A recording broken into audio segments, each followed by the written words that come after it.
Evo, danas malo obilazimo Korčulo. Možda sam subjektivan, ali meni je to stvarno najljepši grad. Toliko sklada na tako jednom malom prostoru.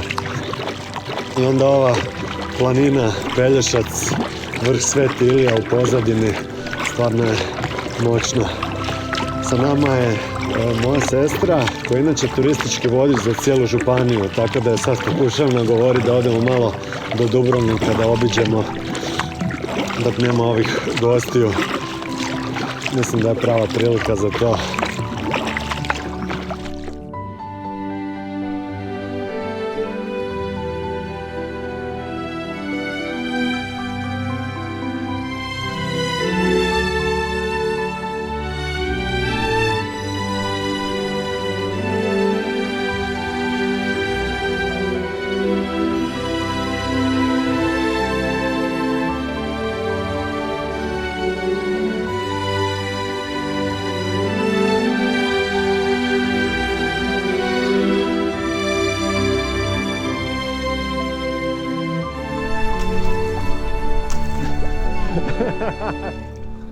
Ting ting.